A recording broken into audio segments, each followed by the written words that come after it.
Bonjour, bienvenue sur ma chaîne YouTube, ma page Facebook, ma page Instagram, mon site internet. Aujourd'hui, j'aborde avec vous quelles sont les conséquences de la maltraitance de l'enfance. C'est parti! Mon nom est Isabelle Nuit, je suis kinésiologue, sophrologue, coach de vie, d'affaires, coach scolaire, art thérapeute et hypnothérapeute. Aujourd'hui, j'aborde avec vous un sujet un peu moins cool, un peu moins positif, mais en même temps, c'est important de le savoir et de le connaître. Mais quelles sont les conséquences de la maltraitance de l'enfance?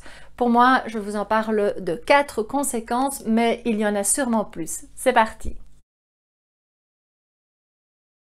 Première conséquence de la maltraitance de l'enfant, c'est souvent des troubles anxieux.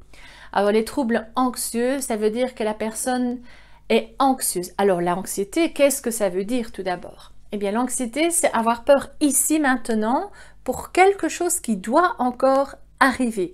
Par exemple, j'ai peur aujourd'hui parce que dans une semaine, je dois me rendre à Bruxelles ou à Liège, ou j'ai peur aujourd'hui parce que demain ou après-demain, j'ai un examen ou un contrôle et ça me fait déjà peur. Je ressens déjà des symptômes, des troubles anxieux dans mon corps. Eh bien ça, c'est un des points qui fait partie des conséquences de la maltraitance de l'enfant. Et souvent, les troubles anxieux proviennent des enfants parentalisés. Alors, un enfant parentalisé, c'est un enfant dont on a donné trop de responsabilités. Deuxième conséquence de la maltraitance de l'enfance, ce sont les abus de substances. Alors ça peut être les substances comme l'alcool, comme la drogue, comme parfois aussi du style Red Bull. Ce sont des aliments, des choses que l'on se fait à soi-même qui ne sont pas spécialement bonnes pour nous. Et bien aussi, ça fait partie des conséquences de la maltraitance de l'enfant qui découle d'ailleurs de ce côté anxieux ou surtout du manque de confiance en soi. Le troisième point que j'avais envie de voir avec vous concernant les conséquences de la maltraitance de l'enfant, eh bien c'est tout simplement le trouble dépressif. Et oui, la dépression, c'est être dans cette tristesse, dans ce chagrin qui ne nous quitte pas. Donc quelqu'un qui est dépressif, c'est une tristesse profonde, un chagrin qui est là depuis déjà des semaines. Donc c'est pas parce qu'on a un petit moment de tristesse qu'on est dépressif. Non, il faut que pendant plusieurs semaines, on se sent vraiment triste et dans cette asthénie, n'ont plus envie d'avancer, plus envie d'avoir des projets.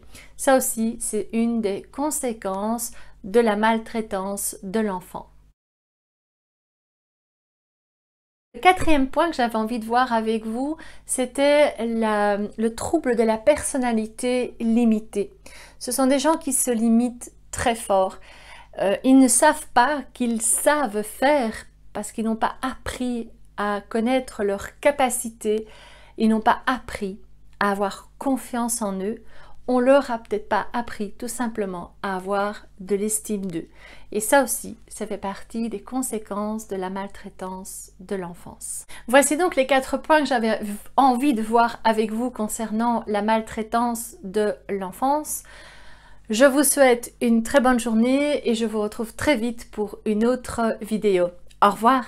Pensez à liker ma vidéo, cela me fera très plaisir tout simplement.